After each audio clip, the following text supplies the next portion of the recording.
Good. Excellent. Good. Good job. Here, thank you. I'll try the big one again. You go to the big one again? Yeah, that one awesome. Hard not to be slightly offended at that.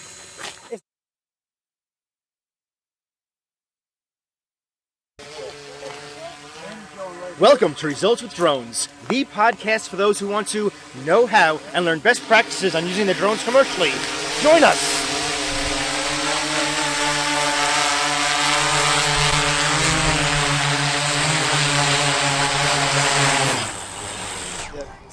Good approach.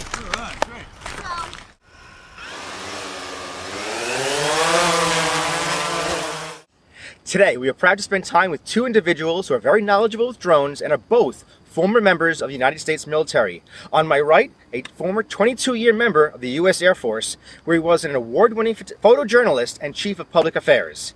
He's gone on to being a member of the board of directors for the Professional Society of Drone Journalists, as well as starting his own aerial photography company, Propellerheads Aerial Photography. He has over 14 years of flying, building, and repairing drones. Lots of repairs. His work has appeared in Wired magazine, Professional Photographer magazine, and Reuters, to name a few.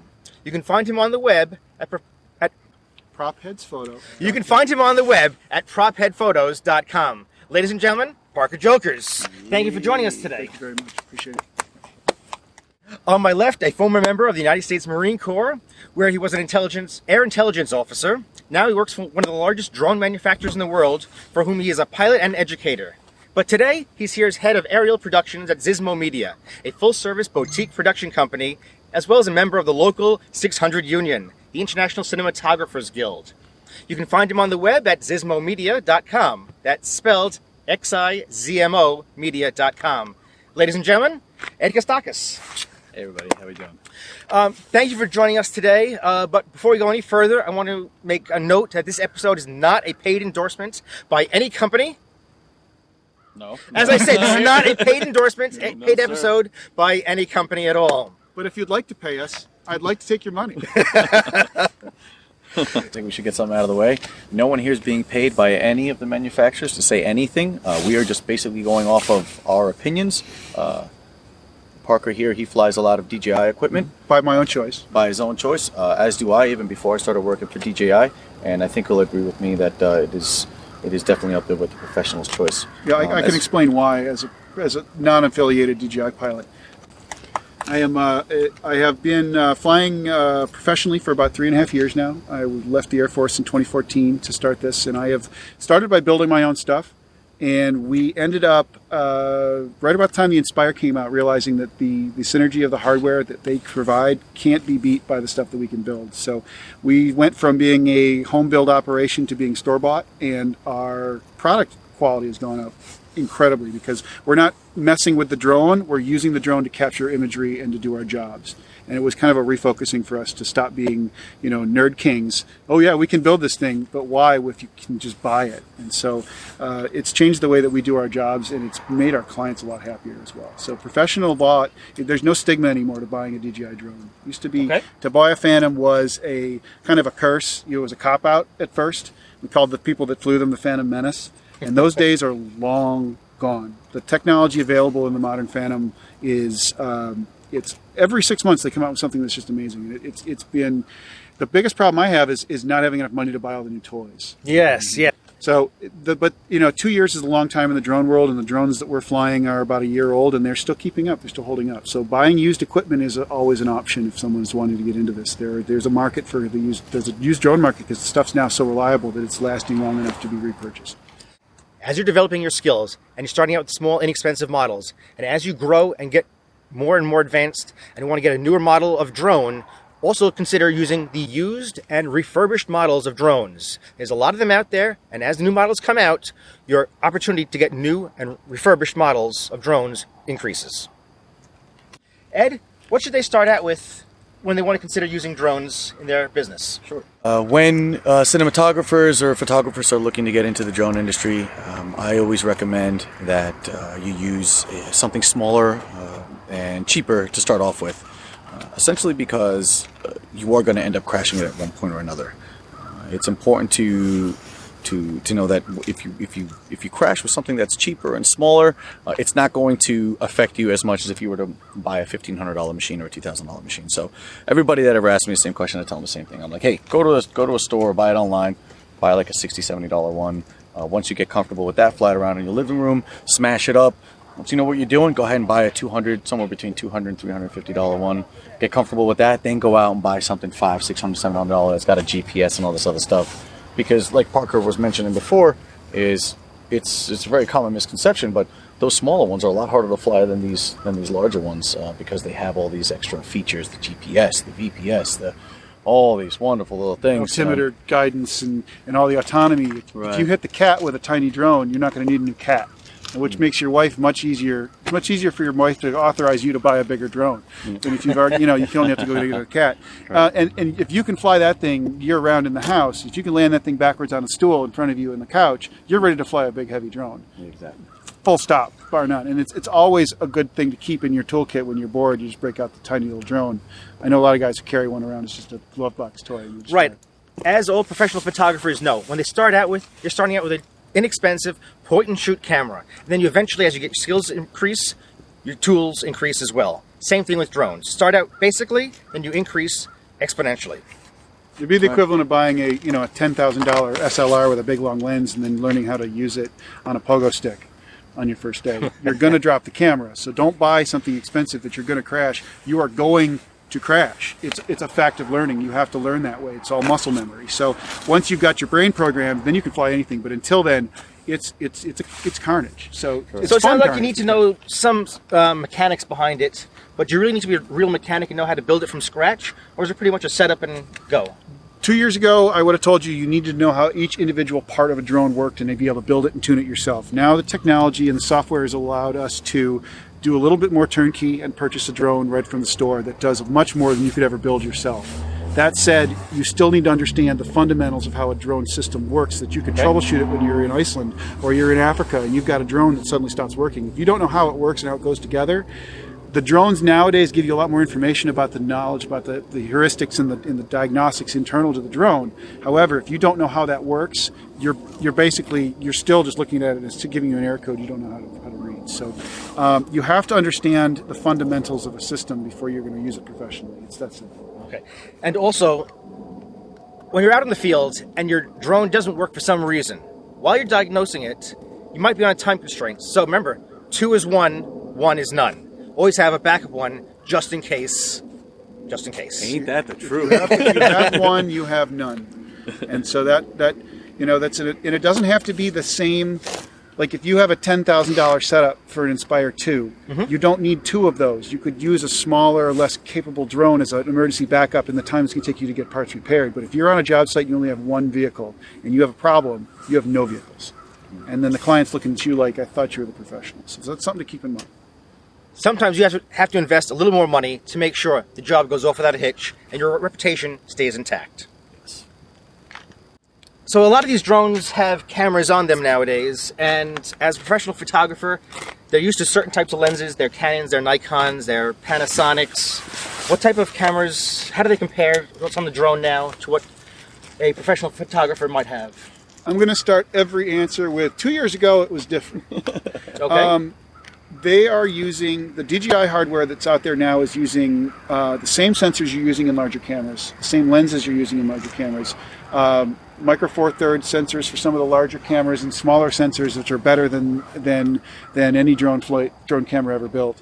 There are no technical, I can say this with good authority and a lot of confidence, there are no technical compromises that are crippling that you have to make anymore. Before it was weight, it was cost, because whatever you flew, you're going to lose eventually. It had to be light enough to fly, and so you're always flying something about the size of a GoPro, and it was always a GoPro quality. And now we've got sensors that are 20 megapixel sensors that have better color correction than most store-bought cameras. You have more control over them because they're all based on software. There are no compromises for a photographer now. If you're blaming your tools now, you aren't working very hard. Wonderful. The craftsman blames his tools. And on that note, also on the camera, while cameras are getting much better, and like you said, we were compromising weight and for lens and all these other things. Now the cameras are being built with the gimbal already attached to the camera, which was another heartache that we had to deal with, because a gimbal was going to be 5-6 pounds, and you've got a 9-pound weight limit on your machine. Now you're like, oh god, I gotta use a smaller camera or a smaller lens. And it was his own subsystem you had to tune. So exactly. you had the drone, you had the radios, you had the power system, you had the gimbal, and you had the camera, and each one of them was different. And so you'd all have to have them all talking in some way to each other, and most of the controls you ever had on a camera was just triggering. So you had to set it on the ground. So if the cloud moves overhead while you're in flight, forget it. You land, you fix it, you take back off, and you pray the cloud doesn't leave while you're flying. Now you just go, and you fix it, and you're done, and you keep moving. So you're more efficient. There are no controls anymore on the camera itself. They're all software-based. So pretty much while the drone is in the air, you can make changes to the aperture, color, white balance, f-stops. Any setting you can make adjustments to on the camera can only be made through the app now, so that you have full control over the entire system in flight at all times. Wonderful, wonderful. Should the unforeseen happen and your drone crashes or breaks, do you need to throw the whole thing away, or is there some warranty program? Ed, as somebody who works for DJI, you might know about their particular warranty program. Can you tell me a little more about their particular warranty program? Sure. So let's say you're a first-time flyer and you've decided not to take the advice that we gave to you a little bit earlier regarding buying a cheaper drone and having that as your first one, and you decide to go out and get one of these little guys, the Mavic Pro, the DJI Mavic Pro. Good choice, man. Yes, it is a fantastic little machine. This little guy, you can, once you purchase it, you can, within 24 hours of when you receive it, you can go onto the DJI website and register this for the DJI Care Refresh package. What that does essentially is, if you fly this and you happen to hit something and it's a complete loss, or parts are all over the place, all you got to do is you pick it up, you send it right back to DJI, they will send you another one. Let's say you get that new one and you happen to hit the very same pole you hit on the first time. You can pick that little Mavic Pro up and send it right back to DJI. They're going to send you one more. But with your new DJI Mavic Pro, if you happen to hit the same pole, now you find a different hobby or cut down the pole, one of the two. Yeah. But you do Chainsaws get up are to cheaper in the long run. you do get up to 2 replacements within a year. So 2 full replacements of this little guy for an extra $100 for the year. Not a shabby deal. I don't cheaper know. than insurance. It is much cheaper. We than have insurance, professional yes. drone insurance for our company, and I fly a lot of DJI stuff. We have commercial UAV insurance for our stuff. So we have a deductible, and we have a multi-$1,000 policy for our aircraft every year. That's a pretty good way of doing it if you're buying Just to cover just to cover drone. a drone. Yeah. It's not a bad way of going about it. We've chosen to go down the insurance route, but in the long run, it's just mainly because our clients require us to have certain types of insurance. Drone insurance of some sort is pretty much a no-brainer, but hull replacement, this is an economical. The Care Refresh is an economical way of doing it, especially for someone who owns 1 or 2 drones. And I have a fleet, so for me, keeping track of that it would be a little tougher. So having a warranty on your product, as well as insurance, which we'll discuss in a later episode, is something that must be considered in your business model. Absolutely. Yeah. So I basically flunked high school math. DJI has 1,400 aeronautical engineers. I'm not going to be smarter than them. The only thing I need to change when I take a brand new drone with a completely wiped set of firmware with no settings, the only thing I have to change is the exponential on the sticks. So it's a little smoother in the centers of the sticks. Fine, that's all. That's the only change I make. Everything else is completely tuned. It just flies perfectly. Before, if you had to build it, not only do you have to build it, but then you'd have to take about 5 terrifying flights as it didn't know how to behave as you tuned it in flight. Oh, I miss those days. Oh, I don't. Oh, yeah, I miss them. I miss them like, yeah, no. So those, you had to have, big clanky ones, because the first few flights with all your money was terrifying, because you had to get it so that it wouldn't eat its own face in flight. I pull this thing, any one of these drones, I pull a store-bought drone out of a box, I know it's going to work. If I don't mess with it, it'll be fine. So the good rule is, if you don't have something deliberate to do to mess with it, don't do it. Don't touch If it ain't broken, don't fix it. That drone, like I said, 1,400 engineers. Every screw has been thought out. There's nothing that you'll need to change. The only modification I've ever made to my Inspire is I stuck a light on the bottom of it. That's it. Okay. Okay. Oh. I'm like, what? Hands up, everybody. Now look how much better they are.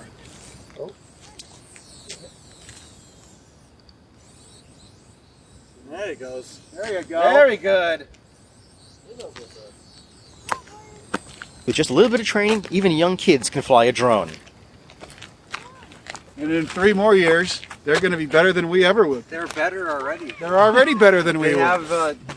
They're just better with He goes, the devices. the kid looked at me about halfway through. He goes, I'm only in the 5th grade. I'm like, yeah, I know. By the time you're my age, you're going to be jacking into your brain and neurally flying the thing. All exactly the same exact way. The only difference is it's just larger. But you know what's great about all these is that whether it's the Phantom, the Mavic, the Inspire, the M600, the M100, or whatever else DJI has is coming out, it's always going to go off the same app. Everything's going to be exactly the same place where it was. So even as you're changing platforms from smaller to larger ones, you're used to seeing the same app, which is really comforting, which is great. Sure. And everything is exactly the way it is on the other ones as well. The remotes are almost all exactly the same, and everything handles the same exact way. The way you fly the Phantom 4 is exactly the same way you're going to fly this, except for it's just a little bit larger. No difference. Okay. Ready? I'm ready. Let's boogie. Come on. Let's stand back here. So we got the Clear. nose pointed away from us. That's right. We got the nose pointed away from us. Let's take off. Lens cap is off, right? Lens cap is off. Okay, we can check the props. And we check the props, correct. So how different is this, would you say, from flying your Phantom 4? I know this is, you were interviewing us, but now I'm going to interview you. It's very similar. Right? It's very similar. So it's interesting, as soon as we pull this out of the back of my truck, you were like, oh man, no, I can't fly that. I want to fly the Mavic. It's small, I can manage that. But now that you're flying this, from how you were flying the Phantom, how different is it really? Very simple. It's the same office. Right? It's exactly what I was telling him before. It's the same office, just Mavic, different looking Mavic, drone. Inspired 1, Matrice 600, exactly the same flight dynamics, exactly the same office, exactly the same controls, sticks, button position, everything's identical. So the only thing you're changing is the amount of capacity of weight you're lifting. That's it. Exactly. Okay. The camera functions are exactly the same, no matter what. If the Mavic camera works exactly the same as the Inspire camera, works exactly the same as the Phantom camera, works the same as everything. So there's no difference in the way you do your job. It's just the noise is a little different, and the amount of camera you're lifting is different. That's it. It takes a little bit of confidence, like a situation here. Someone's just got to push you towards, like, come on. And You gotta try it out. forgetting how much it costs. Yeah, that's another key thing. there's really nothing, because it flies exactly the same way as your Fine. Phantom. Yes, you. please, thank you. Hold. Good. I just watching. I'm worried about the poles and the trees over there. There's no depth perception. Make decreases sure with make distance. sure you keep the sky always in the background of the drone. If the sky's in the background of the drone, you got nothing to worry about. Not the trees, not the houses. I don't want to see the background. It's got to be the sky. And then you can go as far as you can, and you'll never hit anything. As soon as you obscure the drone over an object, you have no idea how far away the object Doesn't is from matter. the drone, and you're gonna have a bad time. Now, how do I get this super smooth action going when I want to move the camera? Years of practice. Right. Years of practice. Years of practice and confidence, which is Yeah. what practice brings. Yeah. Knowledge. Experimentation. Going out every day when no one else wants to fly and flying. Right. So why don't you bring it in and land it, all right? So bring it into a location a little bit closer to us. Here's your visual observer. I'm going to say this area is clean in front of us. You can land here safely. Correct. So as you bring it closer, yourself up. That's good the way you're stepping it in too. Very nice. So as you're coming down, let's stop right there. Let's bring the landing gear down. There's something you got to remember. Go ahead and hit that button. I'm going to flip that down. Landing gear will come down. And now there's no need to do anything else on the down. right stick. All you got to do is just bring that throttle down. And once the copter actually lands on the ground, you're going to bring that throttle all the way down until the motor stops. No. That's it. Nice job, buddy. Ta-da! Well done. Clear to approach? Absolutely. All right. Alrighty. Let's go inside where it's warm. One more tip. I don't know if you saw that. When a pilot in command is in charge of the aircraft, nobody will approach the aircraft until you ask clear to approach. The pilot will then say clear to approach. Not yeah, sure, okay. He could be talking with somebody else. Because if you reach into that thing and he arms it because he wasn't paying attention to you, it's your fault, not his, because he's got the controls. So clear to approach, clear to approach. Clear to approach. Clear to approach. Let me tell you, I just flew the DJI Inspire 2, and it was a lot of fun, and it is something you should definitely consider if you're an advanced drone pilot. It's really neat. It's the coolest thing that they've made in a while, because this is putting a drone, a very complicated, very modern drone, and making it easy and it's not scary. Someone like, I can hand this control to you and you're like, I don't want to fly it, it's terrifying. You're like, I'll figure this out. It doesn't, the whole thing about it is it's not scary. It's easy to learn, and I've had a lot of people. It was really easy to learn. A lot of people I've never had fly drones before, I've had them fly this for the first time, and it's been a really fun experience for all of them. Wow, that's So you have vision sensors on the front, and the camera itself also ties into the vision system, so it helps provide more information. So as you can see here, that little bit of shake, that is part of the stabilization. So it'll give you nice smooth shots. Tip It is down. off, right? It is off. I'm going to turn it on so you can see how the gimbal works. So once the gimbal's on, it's tuning itself.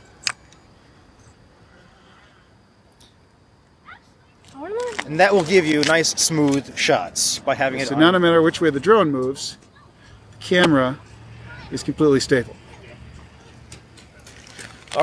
So that out of the box is, I know 5 people and a couple of combat correspondents who've never flown a drone before in their lives. They put the sticks in their hands, they get them, they land, they go, I'm going to go buy one right now, and then they go buy one. It's the most amazing tool.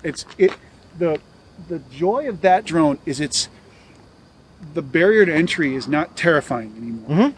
It's small. It's so much smarter than it looks. It's not super scary like an Inspire 1 or Inspire Right. 2. A Mavic is much smaller and it's more friendly, welcoming. I call it the world's first truly personal drone. You stick that thing in the glove box of a car. I had one for about 2 weeks. DJI let me borrow one to take to a photojournalism conference.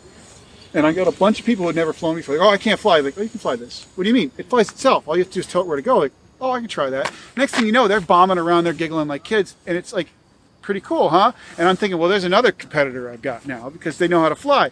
But it does all the work for you. Proximity avoidance, an incredibly good camera.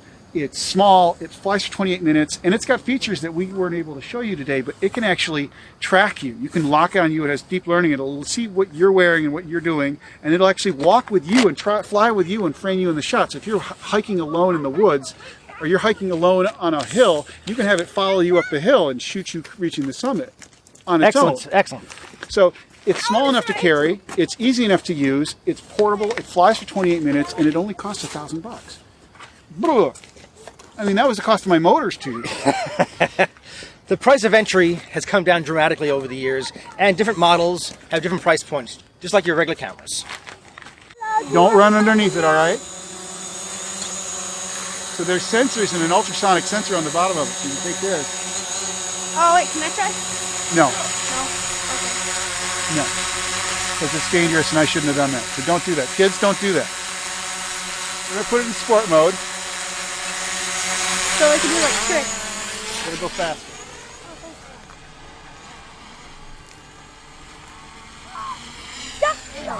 So why would a professional photographer or cinematographer need to have it in sport mode? I can move faster. I Okay. can track. Yeah, it's almost twice as fast in sport mode. All right, now you can turn the nose. Turn the nose left, 90 degrees left. There you go. And stop. Now pull back. And notice how you're still flying the drone in the area that you're flying. Okay? Don't take your fingers off the stick. Put them on the stick. You know where the stick is all flying. And you're going to move it back and Professional forward. photographers aren't just middle-aged men. They can also be young kids. And big kids. Wait, so up is up, down is down, Up left is is up, left, down right is down, right is left is left, right is right, and I want you to use small moves. 'Cause we both have a lot of the same brains. Coming upside, They look like more in common together. holding. I'm gonna hold. Stay right there. Yeah, they're more in common. What? Yeah, it senses you up top. Yeah. Yeah, hear it that still beep, sees beep, you beep? up top. Go more up, and then that one will go more up. You guys should like follow.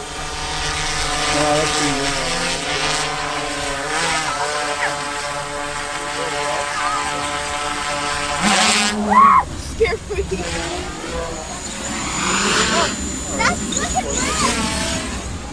That thing is red.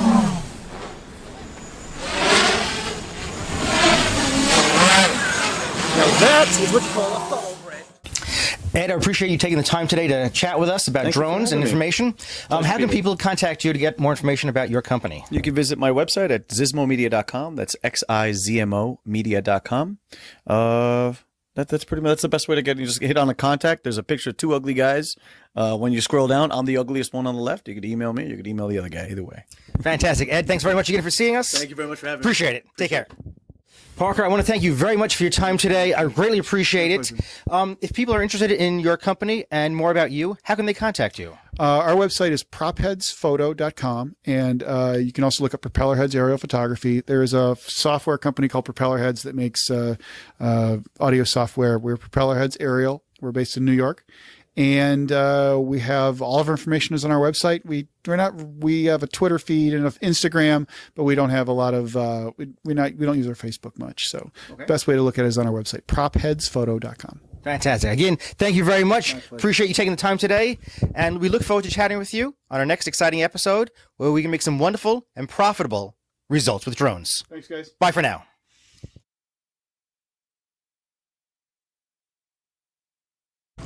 I heard that kid say something before I haven't heard in years. He's like, I double dog dare you. I was like, dude, he just double dogged it. Back where I'm from, you can't not do it. Like, that's it. It's game over. It's game over for you, buddy.